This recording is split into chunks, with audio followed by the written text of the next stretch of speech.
Stadium Journey Overtime Podcast. Thanks for joining us once again. Remember to find all of our stadium reviews, news items, and other feature stories. Go to stadiumjourney.com. Connect with us on our social media channels at Stadium Journey. Audio versions of the Stadium Journey podcast. If this one was not enough, it's like a potato chip. You can't have just one. Go to the Stadium Journey YouTube page. All the video podcasts are there. If you're searching for the audio version, go to your podcast aggregator, type in HIAC Talk Radio Network. You'll find us. And we record live if you want to be part of our studio audience. Dan, you are really distracting me. We record live every other Tuesday night at 8 Eastern, danlaw.tv. That's okay. You can continue. I just wanted you to know it was distracting. That face is more distracting. Stop it. Now let's introduce the starting lineup. Dave Cotney is here. Follow him at ProFan9. Mark Viquez is here. Find him at Ballpark Hunter. The other guy, Dan Calachico, is here. You can follow him at DanLaw83, and I'm Paul Baker. You can follow me at PuckmanRI. So for our overtime podcast, we generally use this time to review trips that we've been on since we all last got together. So for this episode, I think we actually have a whole month of trips. So let's jump right into it. Mark, you want to lead us off? Yes. Last month I supposed to go to Columbus to see the Crew, but we won't talk about that. And also nixed my plans to go to another game out there, but that was due to something else on another weekend. Anyway, I went to University of Miami, Ohio. I went to their beautiful stadium, which unfortunately was a little bit of a rainy day, but it cleared up by the time the game started. And what was funny about it is that when I arrived there, it was pouring rain. You didn't see anybody. And then as soon as I turned the corner near the concession stands, like everything opened up. People were walking in. The rain had stopped. And you're like, oh, thank you. Because the game would have went on anyway. But you want to be there on a nice day when you have a nice crowd there. So it was an alumni weekend. A lot of folks were in the stands. In fact, several people told me it's probably one of the biggest games of the year next to homecoming. So that was nice to see that. And I think they played Toledo. Did they play Toledo? Central Michigan. They played the Chippewas. So not a fancy stadium, kind of bare bones, basic. Grandstand, little grandstand on the other side, press box, concession stands are all kind of together. Does have some cool features. One of them are the Cradle of Coaches statues, which, it's a who's who of people that got their start there and became coaches in college football in the NFL. And these are like really nice bronze statues with information about them.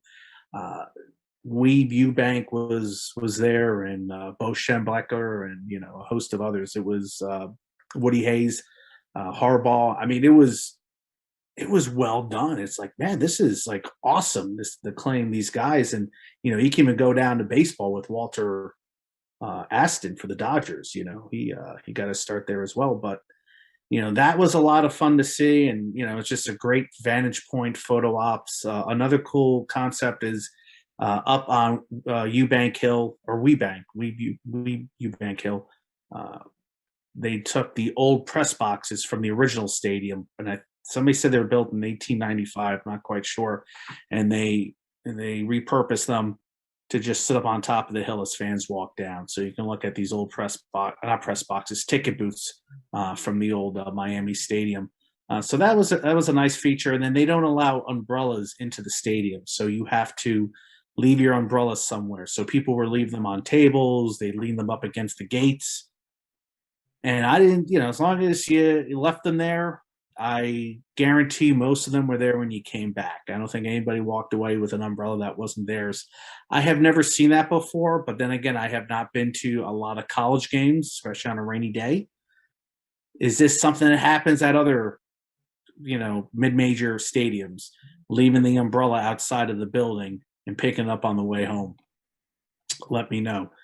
So I had fun. I also had fun on High Street, which is downtown Muncie. I'm sorry, not Muncie. Downtown Oxford, Ohio. It's a beautiful town. I've talked about Oxford before on this podcast.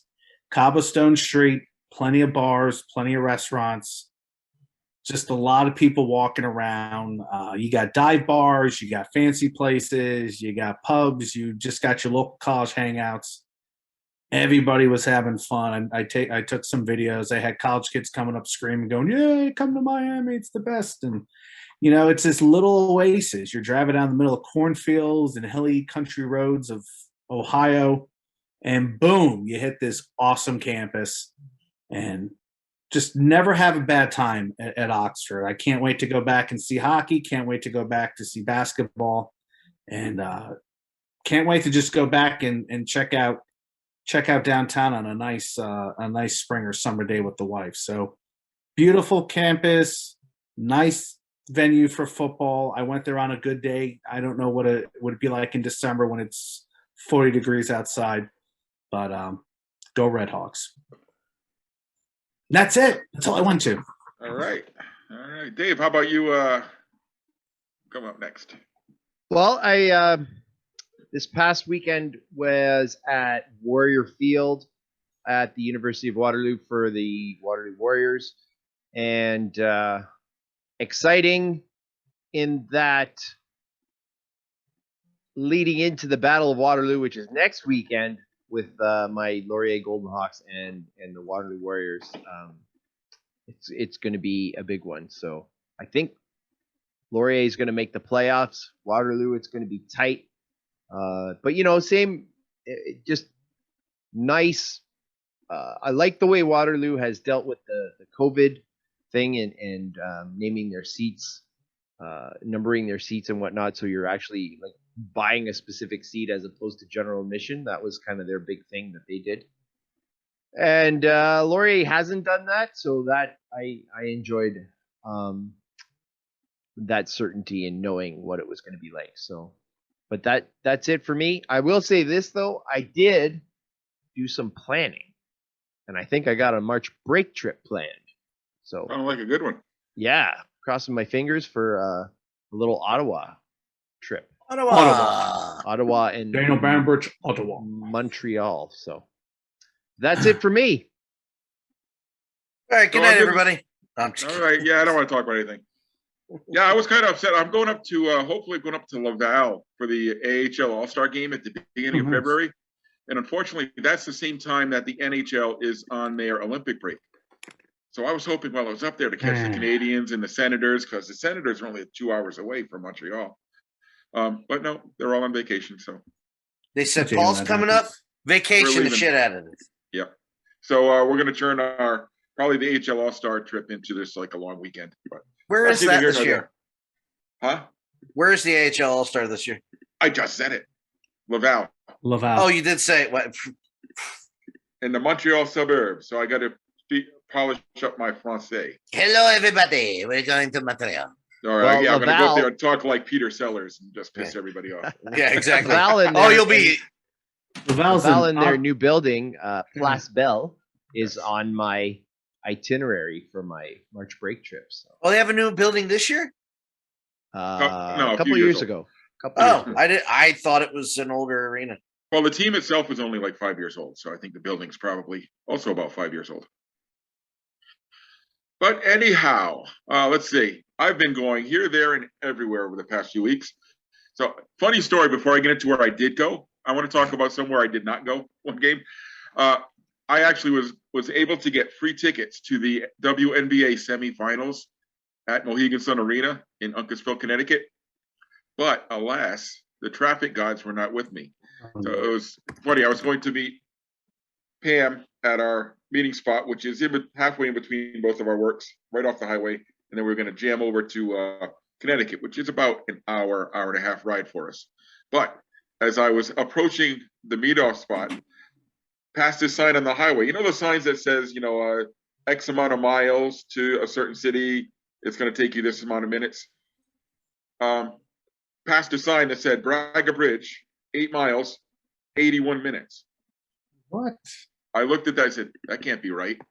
And then lo and behold, the traffic stopped right up in front of me. So they were actually a total of 5 accidents within like a 2 mile span. So traffic was at a standstill. So we ended up not going because we wouldn't have made Mohegan Sun until probably sometime in the third quarter. So we ended up missing that game. But there were plenty of games we did go to, so I could talk about those.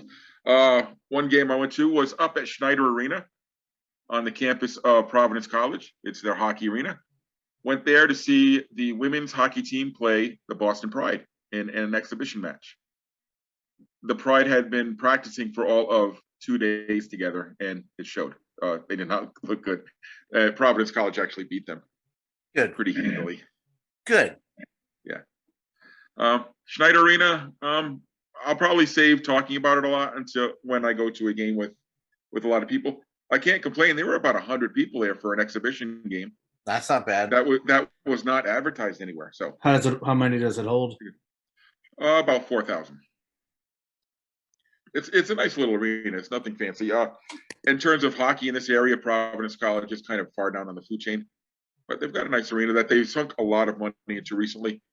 Used to be just an old barn, but they really renovated it, added on a lobby to the side, new entrances, new locker rooms.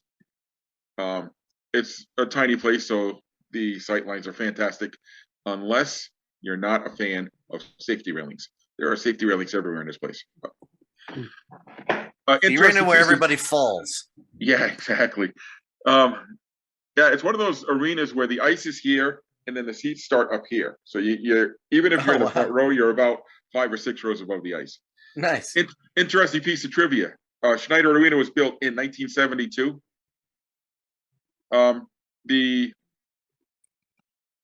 Providence College hockey teams used to play off campus. Same place the Rhode Island Reds played, the Rhode Island Auditorium. 72 was also when the Dunkin' Donuts Center was built. The Providence College basketball team used to play on an alumni hall on campus. They got too big for alumni hall. So at the same time, in the same year, the basketball team went from on campus to off. Hockey team went from off campus to on. Kind of interesting how that worked. Okay, so aside from Schneider Arena, did a lot of football. I also was at the opening day for the Providence Bruins at the Dunkin' Donuts Center. I'll be there about 20 times this year, so we won't talk about them today. We'll save those for another day.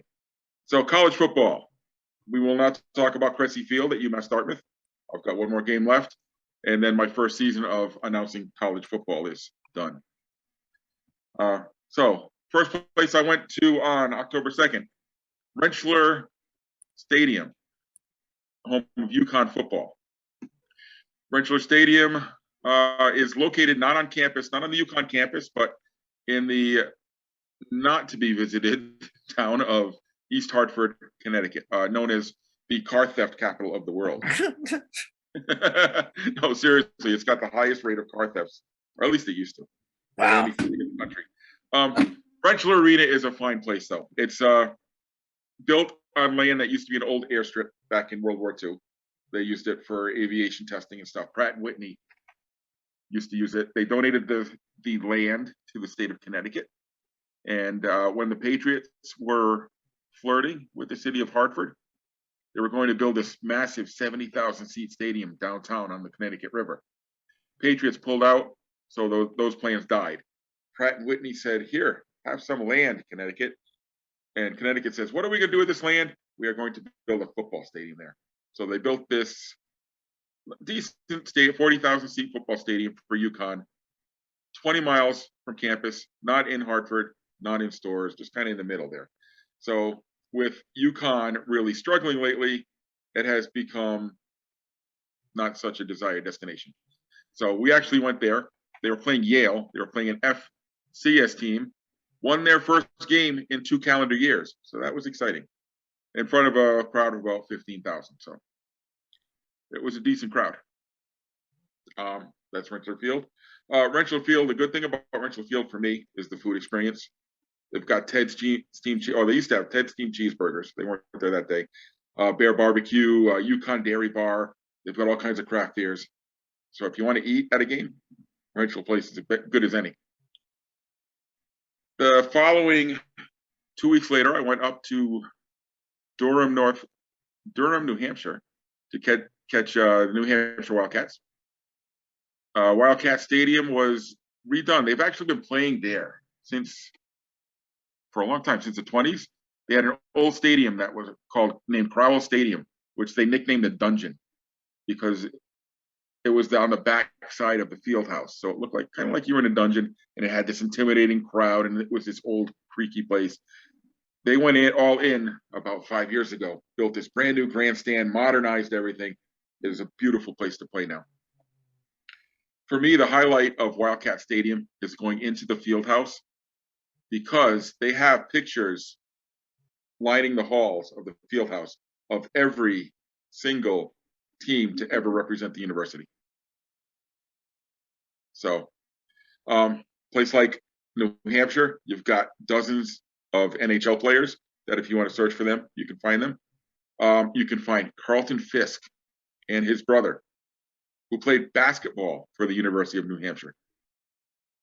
Carlton Fisk was, as we all know, subsequently drafted by the Red Sox. And he said, you know what? I'm going to be a better baseball player than basketball player. So he switched, and the rest is history. Wow. You can also find, if you're a fan of the movie Slapshot, you can find Ned Braden there. Ned Braden played 3 years varsity hockey at UNH. So you can find his picture there too. So if you look at the women's hockey pictures over the years, for some unbeknownst reason, the coach would always bring his cat to the team photos. So in all the women's team photos through the 90s and the zeros, the coach is holding this black and white cat in all the pictures. It's really funny. That's hilarious. It is absolutely I mean, hilarious. if I was in a position, I'd bring my wiener dog. So absolutely. It's so funny. So, yeah, I mean, UNH is a good football school. They had a run of 14 straight years where they made the tournament. They're not quite at that level right now. They're kind of hanging around the national rankings, but they won't make the tournament. But they draw great crowds. You wouldn't think in a little town like Durham, New Hampshire. It's a football hotbed, and they attract 10, 15,000 people a game up there. And if you're into food, as I know we all are, the city of Portsmouth, New Hampshire, is about 15 miles away. Great place for breweries, for seafood, and stuff like that. So it makes for a great trip.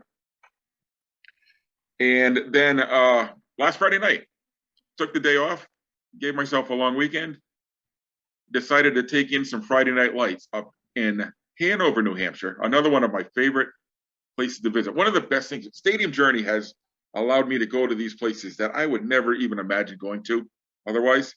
And one of these hidden gem places that I've discovered is Hanover, New Hampshire. It's a little town of 11,000 people.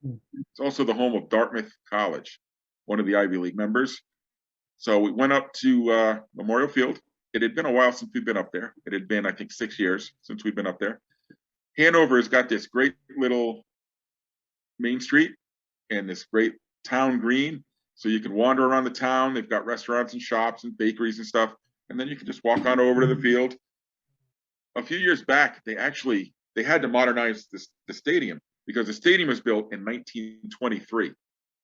And it's called Memorial Field. It is a memorial to Dartmouth students who fought in World War I. That's how old this place is. But when they had to bring it up to code and refurbish and renovate the stadium, they didn't want to destroy its classic. It's got one of those brick and ivy covered facades. So what they did is they gutted the whole interior, but left the facade standing and rebuilt into that facade. So if you're coming from Main Street or from the Green, you walk up, looks just like it did in the 20s or the 30s. But you come inside and it's been modernized. It's handicap accessible. It's got safety railings. It's got, the wide walkways now, got brand new restrooms. So inside it's nice, but it's got that old-timey charm to it. So it's a great place to catch a game. There were only about 5,000 people there at the game, but in a place like this, it's the smallest stadium in the Ivy League. It only seats 11,000. So a crowd of 5,000 or 6,000. It's a nice crowd there. And like I said, we made a whole day of it. Went to the bakeries on Main Street, had a good dinner in an Irish pub, went on the Green, walked on the campus, checked out the old Gothic architecture. Some of the other sports facilities there at Dartmouth have been designed by world famous architects. So Thompson Arena is always worth checking out, where the hockey team plays. The indoor track building is also designed by a famous architect. So Dartmouth is one of those places you can just spend the day and just wander around. And the football game is just part of your day. It's not your entire day. Like if you're going to, I don't know. Like Princeton. Yeah. Yeah, exactly. Reminds me of Princeton, exactly. Or like if you're going to Harvard, you're going to walk around Cambridge for a little while before the game. You're not just going to go to the game and leave. So those were my trips over the past 4 weeks. A lot of college football, and it's hard to believe now I've done all my stadium journey visits for the entire football season. So now let's get into hockey and basketball now, right, boys? Yeah. Remember, like a year ago, we would never do this again, and here we are. We made it. We did. It's so nice to be at games again, isn't it? I got my third booster. I'm Genesis is coming. Ghostbusters. I'm ready. I'm ready for the end of the year, baby. I got my flu shot yesterday, and we're doing boosters in a couple of weeks, so we'll be good. Yeah, Kelly got her booster yesterday, her Friday and Saturday. She's like, good night. And I was like, does the booster hit you like the second shot does? I can't answer that because I felt zero things for all 3 shots. Nothing, no arm pain, no soreness. People think, oh, you're just bragging. I feel no pain when it comes to my immune system and getting shots. No allergies.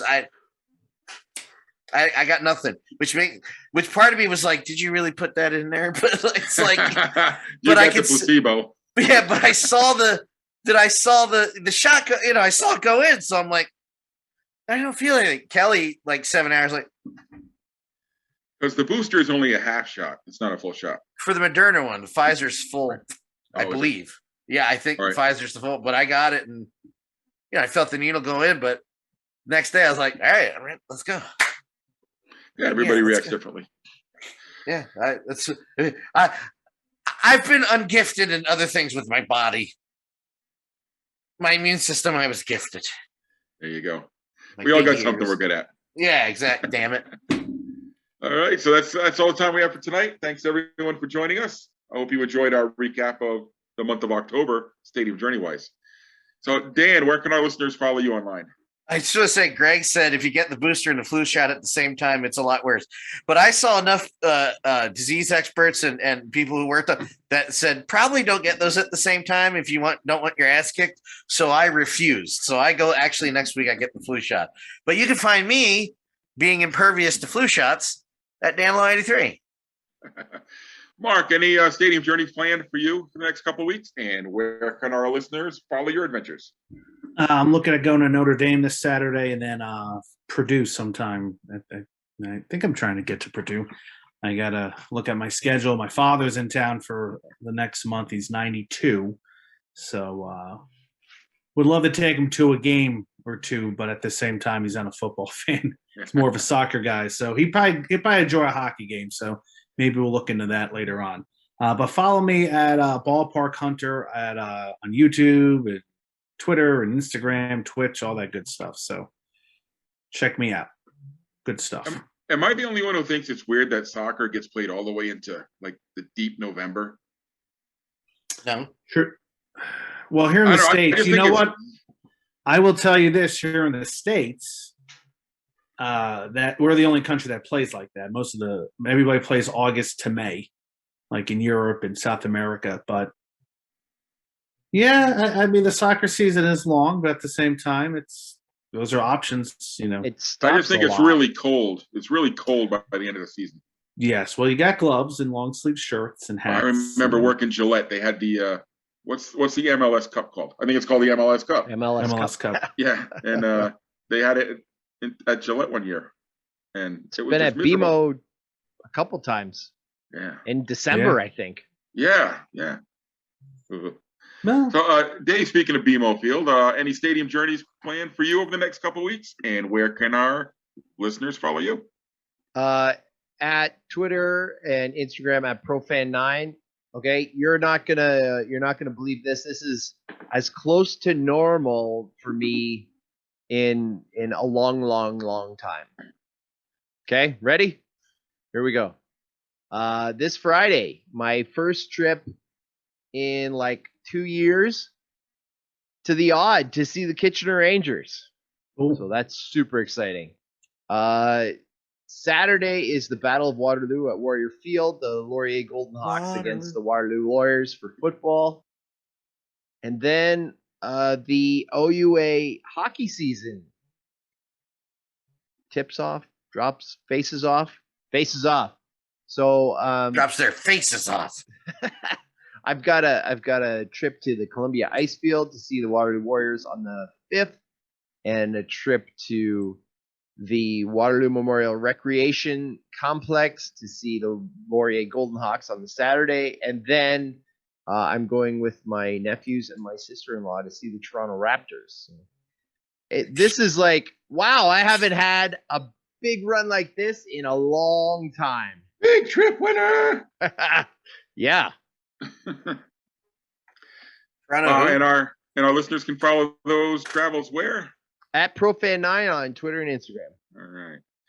I also have a busy couple of weeks coming up. Not quite as busy as yours, Dave, but I'll be working a lot of games actually. So this weekend I'm heading to Cape Cod on Saturday. I've been asked to do the PA for a PHF game between the Boston Pride, and the Toronto Six at the Falmouth Ice Arena. Preseason? They're playing a charity game, and they asked if I could go be a part of it. When the hell does the game start getting aired on ESPN? Opening, I'll be getting to that in just a second. Oh, sorry. The following weekend, I will be working 6 games. I'll be announcing 6 games in 3 days. Busiest stretch I've ever had. Let's hope my voice holds up. It starts with UMass Dartmouth's annual La France Hospitality Basketball Tournament. So that's 4 games, 2 on Friday, 2 on Saturday. And then Boston Pride starts their season on the Saturday night. That's November 7th. So on the Saturday night, they raise their banner, we'll have all their opening weekend stuff, and play games Saturday and Sunday. Yes. And I'll be doing the PA for them too. You'll be on ESPN Plus. And I think I'm even squeezing in a Providence Bruins game or 2. Yes. So I'll be busy.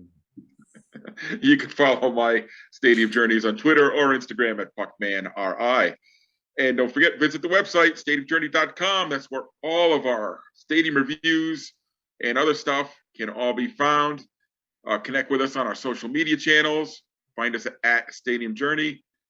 Audio versions of the Stadium Journey podcast can be found by searching HIAC Talk Radio Network on whatever podcast search engine you use.